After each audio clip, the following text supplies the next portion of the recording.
सबको जय मसीह की। परमेश्वर के अति पवित्र नाम की स्तुति हो। हम खुदा का धन्यवाद करते हैं। परमेश्वर ने एक बार फिर से आपको और मुझे एक सुंदर अवसर दिया कि हम एक दूसरे के साथ संगति कर सके। मैं खुदा का धन्यवाद करती हूँ और मैं आशा करती हूँ जितने लोग इन वचनों को सुन रहे हैं उनके जीवन में ये वचन बहुतायत से एक आशीष का कारण हो। मैं खुदा का धन्यवाद करती हूँ क्योंकि परमेश्वर का वचन जीवित वचन है। जब ये हमारी हृदय की भूमि पर पड़ता है तो एक फल लेकर आता है। कोई भी वचन व्यर्थ में नहीं होता। जिस कार्य के लिए वो भेजा जाता है वो वचन उस कार्य को पूरा करके आता है। हम खुदा का धन्यवाद करते हैं कि परमेश्वर के जीवित वचन से खुदा की आत्मा आपसे और मुझसे बात करती है। मैं खुदा का धन्यवाद करती हूँ। धन्यवाद करते हैं पिता परमेश्वर का। आइए हम सरों को झुकाएं और उस करुणा निधान करुणामयी सृष्टि को बनाने वाले परमेश्वर की हम प्रार्थना और आराधना करें। आइए हम सरों को झुकाएं। सर्वशक्तिमान परमेश्वर, हम आपका धन्यवाद करते हैं। धन्यवाद करते हैं खुदा, तेरे किए गए एक एक भलाई उपकारों को याद करके खुदा हम आपका धन्यवाद करते हैं। आपने हमें जीवित रखा पिता परमेश्वर, हम आपका धन्यवाद करते हैं। जितने लोग पिता परमेश्वर इन वचनों को सुनते हैं खुदा, उन सब के जीवन में तेरे वचन बहुतायत से कार्य करने के लिए खुदा हम प्रार्थना करते हैं। आपका वचन जीवित वचन है पिता परमेश्वर। जिस प्रकार बीज भूमि पर गिर के फल लेकर आता है, उसी प्रकार परमेश्वर हम जिसके लिए पिता परमेश्वर वचन बोया जाता है पिता परमेश्वर, उसके जीवन में वो फल लेकर आता है पिता परमेश्वर। हम आपका धन्यवाद करते हैं पिता परमेश्वर। आपने पिता परमेश्वर, आपने हमें जीवितों की दुनिया में जीवित रखा। हम आपका धन्यवाद करते हैं। जितने लोग पिता परमेश्वर इस वचन को सुनते हैं, उन लोगों में यदि आज कोई बीमारी की अवस्था में है परमेश्वर, ये वचन पिता परमेश्वर उसके एक बड़े चंगाई छुटकारे का कारण हो पिता परमेश्वर। हर एक बीमार कहे मैं पिता परमेश्वर मैं चंगा हूँ। हर एक निर्बल पिता कहे मैं सामर्थी हूँ पिता परमेश्वर। जब पिता परमेश्वर हम अपने जीवन में भविष्यवाणी घोषणा करते हैं, उस पिता परमेश्वर घोषणा को खुदा उस भविष्यवाणी को आप पूरा करते हैं पिता परमेश्वर। वैसा ही हमारे जीवन में होता है खुदा। हम धन्यवाद करते हैं पिता परमेश्वर। आगे के समय को, अपने जीवन को सब कुछ तेरे हाथों में सौंपते हैं। आज की आराधना को, आज के वचन को, सारी सेवकाइयों को तेरे हाथों में सौंपते हैं। आपने प्रार्थना सुनी, धन्यवाद। सारी आदर महिमा जलाल आपको देते हैं। यीशु नासरी के मीठे सामर्थ्य और जीवित नाम से मांगते हैं। आमेन आमेन आमेन। प्रभु के अति पवित्र नाम की स्तुति हो। आइए हम छोटा सा गीत गाकर परमेश्वर की आराधना करें। हालेलुया, स्तुति महिमा हमेशा यीशु मसीह को देंगे। हालेलुया, स्तुति महिमा हमेशा यीशु मसीह को देंगे। हाँ, हालेलुया हालेलुया हालेलुया। हाँ, हालेलुया हालेलुया हालेलुया। क्रूस पे बलि द्वारा अपना लहू बहाया। क्रूस पे बलि द्वारा अपना लहू बहाया। पाप को हटाकर साफ है किया, हमको बचा लिया। पाप को हटाकर साफ है किया, हमको बचा लिया। हालेलुया, स्तुति महिमा हमेशा यीशु मसीह को देंगे। हालेलुया, स्तुति महिमा हमेशा यीशु मसीह को देंगे। हाँ, हालेलुया हालेलुया हालेलुया। हाँ, हालेलुया हालेलुया हालेलुया। इस जीवन भर में सदा तुझको याद करूँगा, इस जीवन भर मैं सदा तुझको याद करूँगा। तेरी आत्मा पाकर, तेरी इच्छा जानकर आगे ही बढ़ता रहूँगा। तेरी आत्मा पाकर, तेरी इच्छा जानकर आगे ही बढ़ता रहूँगा। हालेलुया, स्तुति महिमा हमेशा यीशु मसीह को देंगे। हालेलुया, स्तुति महिमा हमेशा यीशु मसीह को देंगे। हाँ, हालेलुया, हालेलुया, हालेलुया। हाँ, हालेलुया, हालेलुया, हालेलुया, हालेलुया। धन्यवाद ईश्वर, धन्यवाद सामर्थ्य परमेश्वर। आइए आज हम वचन की मनादी के लिए यशायाह भविष्यवक्ता उसका 55 का, जब हम 10 से लेकर 11 तक, 10-11 दोनों पढ़ते हैं। जिस प्रकार से वर्षा और हिम आकाश से गिरते हैं और वहाँ यूं ही लौटकर नहीं जाते, वरन भूमि पर पड़कर उपज उग जाते हैं, जिससे बोने वाले को बीज और खाने वाले को रोटी मिलती है, उसी प्रकार से मेरा वचन भी होगा जो मेरे मुख से निकलता है। वह व्यर्थ हट ठहरकर मेरे पास ना लौटेगा, परंतु जो मेरी इच्छा है उसे वह पूरा करेगा, और जिस काम के लिए मैंने उसको भेजा है उसे वह सफल करेगा। सब बोले आमीन। परमेश्वर के इस सुंदर वचन के लिए हम परमेश्वर का धन्यवाद करते हैं।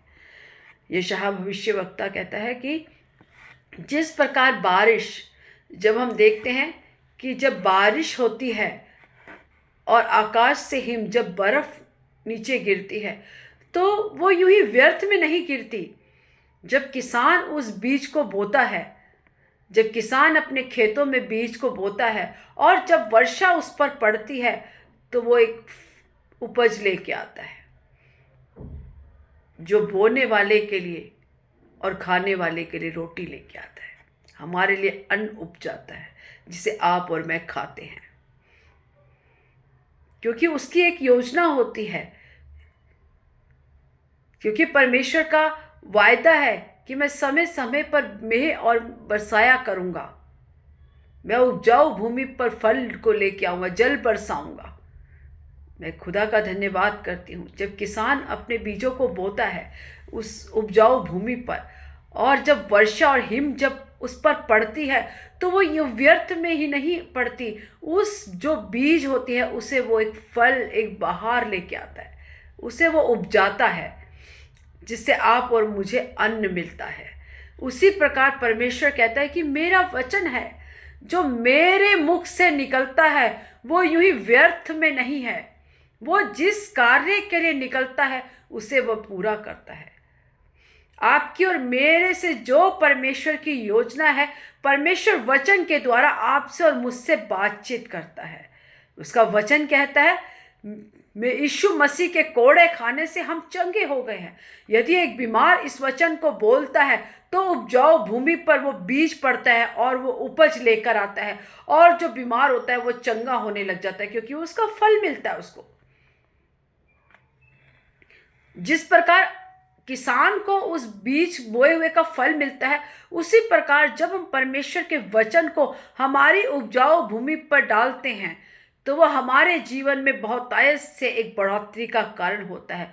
और जो वचन हम अपने जीवन में घोषित करते हैं, कि जिस प्रकार परमेश्वर का वचन कहता है कि तू बच, तेरा घराना बचाया जाएगा। जब हम इस वचन की मनादी करते हैं और अपने जीवन में इस वचन को बोते हैं, तो परमेश्वर का कार्य हमारे परिवार में, हमारे घराने में शुरू होता है। वो वचन यूं ही हमारे जीवन में व्यर्थ में नहीं आता, परंतु जो उस वचन का कार्य, जो परमेश्वर की हमारे जीवन से योजना है, उस योजना को वचन पूरा करता है। क्योंकि उसने कहा धर्मी का वंश बचाया जाएगा, सीधे लोगों की संतानें आशीष पाएंगी। यदि परमेश्वर ने ये वचन वायदा आपसे और मुझसे किया है तो ये वचन, ये वायदा परमेश्वर का ज़रूर पूरा होगा। लेकिन उसके लिए ये वचन हमें अपने जीवन में लागू करना है, अपने जीवन की उपजाऊ भूमि पर उस वचन को डालना है और उसे मनन करना है। जब हम वचन को मनन करते हैं, जब हम अपने हृदय की उपजाऊ भूमि पे उस वचन को ग्रहण करते हैं, तो वचन वो अपना, जैसे किसान जब खेत में गेहूं उगता है तो वो बड़ा होके गेहूं, वो बीज जो होता है वो बड़ा फल लेकर आता है और उससे आटा और हम लोग खाना, इस देश को और आपको और मुझे खाना मिलता है। वो किसी कार्य योजना के लिए जो बारिश आकाश से पड़ती है उसका एक मकसद होता है, उसकी एक योजना होती है। वो यूं ही व्यर्थ में नहीं आती। जिस योजना से परमेश्वर उस मेह को बरसाता है वो हर एक चीज़ परमेश्वर की योजना को पूरी करती है। इसी प्रकार परमेश्वर का वचन है। जब हम परमेश्वर का इस पवित्र कलाम से जो वचन हमारे लिए, हमारे जीवन के लिए होता है, जब हम उसे अपनी उपजाऊ भूमि पर गिर कर उस पर मनन करना शुरू हो जाते हैं तो हमारा जीवन परिवर्तन होने लग जाता है। इसीलिए यहोवा परमेश्वर ने यजकेल से कहा था, हे मनुष्य के पुत्र भविष्यवाणी कर। जब उसने देखा कि सारी जगह सूखी सूखी हड्डियां पड़ी हैं, तब परमेश्वर ने यहोवा परमेश्वर ने यजकेल से कहा कि हे मनुष्य के पुत्र भविष्यवाणी कर। जब उसने भविष्यवाणी करी तो वो सूखी हड्डियां जीवित हो गई, उसमें मांस चढ़ने लग गया, वो एक बड़ी सेना के रूप में तैयार हो गई। क्योंकि परमेश्वर का वचन जीवित वचन है। जब हम इसकी मनादी, जब हम परमेश्वर के वचन को अपने मुंह से बोलते हैं, जब हम उसकी डिक्लेरेशन करते हैं अपने जीवन में, तो वो हमारे जीवन में एक बहुत बड़ा फल लेकर आता है, एक आशीष लेकर आता है। लेकिन हमें वचन को कैसे अपने जीवन में लागू करना है और किस प्रकार से वचन को मनन करना है कि हमारे जीवन में एक आशीष और बढ़ोतरी आए। क्योंकि परमेश्वर का वचन है, परमेश्वर का वचन कहता है धर्मी जन खजूर की नाई बढ़ेंगे। जब हम वचन को अपने जीवन में घोषणा करते हैं, परमेश्वर के कितने वायदे इस बाइबल में हैं, पवित्र कलाम में परमेश्वर के वायदे भरे हुए, लेकिन हम उस वायदे को, उस वचन को ग्रहण करना नहीं जानते। हम बीमार होते हैं तो हमारे मुंह से हमेशा गलत बात निकलती है, पता नहीं मैं क्या होगा, मैं बचूंगा नहीं बचूंगा, पता नहीं मैं उठ पाऊंगा, मैं जीवित रहूंगा, ये रहूंगा। क्योंकि हम जो सोचते हैं, जो हमारे मन में सोच आती है, वो हमारे मुंह से आती है। जब हम परमेश्वर के वचन को पढ़ने वाले बन जाएंगे, जब प्रतिदिन हम उसकी ये जीवन की रोटी को खाएंगे, जब हम मनन करेंगे, तो हमारे जीवन से हर एक नेगेटिव बात हटकर परमेश्वर का वचन और आशीषित, और हम अपने जीवन में एक बढ़ोतरी की भविष्यवाणी करेंगे। जब हम अपने जीवन में बढ़ोतरी की भविष्यवाणी करेंगे, जब हम अपने जीवन पे भविष्यवाणी करेंगे कि मैं आशीषित हूँ, मैं बढ़ रहा हूँ, मैं परमेश्वर की आत्मा में चल रहा हूँ, मेरा घराना आशीषित हो रहा है, मेरे बच्चे आशीषित हो रहे हैं, मेरे बच्चे प्रभु में बढ़ रहे हैं, वो उसके लिए काम कर रहे हैं। जब हम परमेश्वर अपने मुंह से ये भविष्यवाणी करेंगे तो वैसा ये वचन करता जाएगा। क्योंकि वचन यीशु मसीह है। जब यीशु मसीह हमारे जीवन में आता है तो हमारे जीवन की बढ़ोतरी होती है, परमेश्वर का काम हमारे जीवन से प्रकट हो जाता है। लेकिन उसके लिए एक कंडीशन है कि हमें परमेश्वर के वचन से हमें उसकी मनादी करनी है, हमें वचन को मनन करना है, हम प्रतिदिन परमेश्वर के सन्मुख आना है। जितना हम परमेश्वर के सन्मुख आएंगे, हमारे जीवन में उतना ज़्यादा आशीषित और बढ़ोतरी होगी, आत्मिक उन्नति होगी। जिस प्रकार शरीर के लिए रोटी ज़रूरी है, जिस प्रकार शरीर को अच्छा स्वस्थ रखने के लिए अच्छे विटामिन, हम फ्रूट्स खाते हैं, सब्जियां खाते हैं, हम अच्छी सब्जियां खाते हैं, हम दूध पीते, क्यों? हम अपने शरीर को हिष्ट पुष्ट रखते हैं।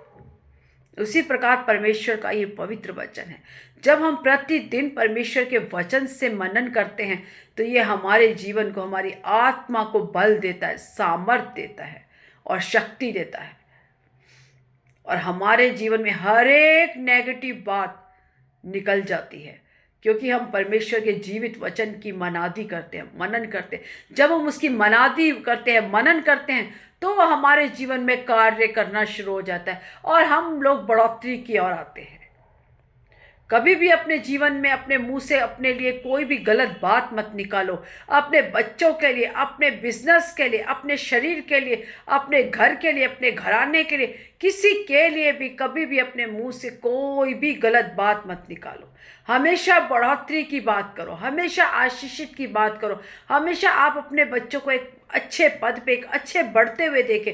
जो हम देखते हैं, जो हम अपने मुंह से भविष्यवाणी करते हैं, वैसे ही सृष्टि का नियम है, वैसे ही होता जाता है। जब एक व्यक्ति परेशान होता है, अपने जीवन से दुखी होता है, तो वो ये कहने लग जाता है कि मैं बहुत परेशान हूँ, मैं बहुत दुखी हूँ, मैं तो ऐसे ही रहूँगा, इससे अच्छा तो मैं मर जाऊँ। क्योंकि हम अपने जीवन में जो हम देखते हैं वो उसे हम बोलते हैं। और देखा भी होगा कि जो एक परेशान इंसान होता है, जब ये ऐसी बातें करता है तो वो और परेशानी में जाता है, क्योंकि वो अपने मुंह से क्या भविष्यवाणी कर रहा है, क्या अपने जीवन के प्रति बातें बोल रहा है, क्या वो अपने जीवन में क्या बो रहा है, क्या मनन कर रहा है, क्या उसके अंदर जा रहा है और क्या उसके मुंह से निकल रहा है। यदि हम बीमारी में कहें कि मैं चंगा हूं, मैं सामर्थ्य हूं, मैं बलवान हूं, मैं बुद्धिमान हूं, मैं धन्य हूं, मैं सफल हूं, मैं समृद्ध हूं, मैं प्रेरित हूं, मैं केंद्रित हूं, मैं दयावान हूं, मैं दयालु हूं, जब हम अपने जीवन में भविष्यवाणी करना शुरू हो जाते हैं, मैं बढ़ रहा हूं, मैं बढ़ोतरी की ओर जा रहा हूं, तब परमेश्वर का अद्भुत काम हमारे जीवन में वैसा ही होता जाता है जैसे हम अपने जीवन के लिए भविष्यवाणी करते हैं। इसीलिए यदि आप और मैं अपने जीवन में जो बोते हैं वही काटते हैं। जब हम कहते हैं ना कि अगर किसान ने गेहूं को बोया है तो वो चावल को नहीं काटेगा, वो गेहूं को ही काटेगा। और यदि उसने चावल बोया है तो वो चावल काटेगा। यदि कहे कि मैंने बोया तो चावल है परंतु गेहूं आ जाए, तो वो नहीं हो सकता, कभी भी नहीं। इसीलिए जो हम बोते हैं वही हम काटते हैं। हम क्या बो रहे हैं अपने जीवन के लिए, अपने बच्चों के लिए, अपने परिवार के लिए, अपने बिजनेस के लिए, अपनी पीढ़ियों के लिए, अपने खानदान के लिए, क्या अपने घराने के लिए क्या बो रहे हैं। जो आप बोएंगे वही आप काटेंगे। आप अच्छा बोएंगे, आप अच्छा काटेंगे। आप गलत बोएंगे, आप बुरा बोलेंगे, आप दूसरे के लिए बुरी युक्तियां बनाएंगे, आप किसी के लिए गड्ढा खोदेंगे, आप किसी को गंदा बोलेंगे, आप किसी के लिए जलन, ईर्ष्या, द्वेष रखेंगे, आप वही काटेंगे। क्योंकि हर एक ग्रंथ यही बताता है कि जैसा हम बोते हैं वैसा हम काटते हैं। हम यदि किसी के जीवन में गलत बोएंगे तो हम गलत ही काटेंगे। हम गलत बो के अच्छा नहीं कर सकते। हम किसी के बच्चे को गलत बोल के हम अपने बच्चे को आशीषित नहीं कर सकते। उसके लिए हमें दूसरों के लिए भी आशीषित वचन बोलने हैं, दूसरों के लिए भी पॉजिटिव थिंकिंग रखनी है, ताकि उसके जीवन में भी उन्नति और आशीष आए। आज जितने भी लोग अपने मुंह से गलत बातें बोलते हैं, यीशु के नाम से आप लोग प्रार्थना करिए कि हमारे जीवन से जो भी हमारे मुख से गलत निकलता है वो यीशु के नाम से दूर हो जाए। केवल हमारे मुंह से परमेश्वर के वचन, परमेश्वर के जो भी आशीषित वचन है, परमेश्वर के आशीषित वचन को बोलो अपनी पीढ़ियों के लिए, अपने बच्चों के लिए, अपने जीवन के लिए। जैसा जब हम जो बोलेंगे हम वैसा हमारे जीवन में होता जाएगा। इस वचन से परमेश्वर आप सबको आशीष करे। आइए हम सरों को झुकाएं और प्रार्थना में चलें। हालेलुया। धन्यवाद यीशु, धन्यवाद पिता परमेश्वर। हे मेरे स्वर्गीय पिता परमेश्वर, हम आपका धन्यवाद करते हैं, धन्यवाद करते हैं खुदा। तेरे किए गए भलाई, उपकारों, तेरी दया, तेरी कृपा के लिए धन्यवाद करते हैं। आपने अब तक लेकर चलाया खुदा, हम आपका धन्यवाद करते हैं। आपका वचन जीवित वचन है पिता परमेश्वर। जब ये हमारी भूमि पर गिरता है खुदा, वो फल लेकर आता है।